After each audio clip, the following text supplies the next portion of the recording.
As with almost every sector, Ontario's tourism industry took a very hard hit during the pandemic, to the point where a new report is now suggesting that it's going to take a few years for the revenues that once existed to come back. Tourism businesses have faced the perfect storm of rising operation costs paired with consumer uncertainty. We're still only at about 2/3 of the economic revenues that our businesses would be expecting across Ontario.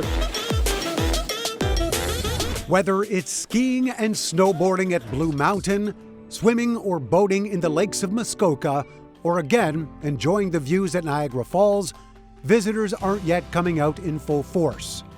As a result, tourism in Ontario isn't expected to fully recover from the pandemic until 2025.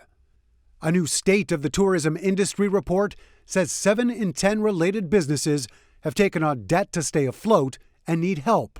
The decisions that we take now, that our recommendations are based on, are actually going to decide how quickly this recovery happens and how quickly we go past those 2019 levels and go further and far past them. Among the recommendations being made by the Tourism Industry Association and Ontario Chamber of Commerce includes revisiting taxes for the industry or tapping into unexplored markets like cannabis tourism.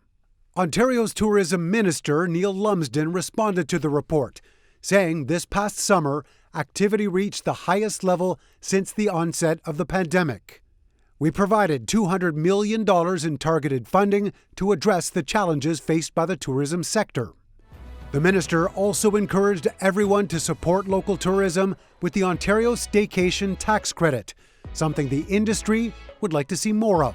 We want that to continue, maybe not in the current format, maybe we'd like to extend it to include transient businesses like boating, for instance, but we definitely think it's something that we need to. Whether it's big businesses bringing conventions to Toronto or visitors exploring all there is to offer outside the city, tourism represents $36 billion of Ontario's GDP.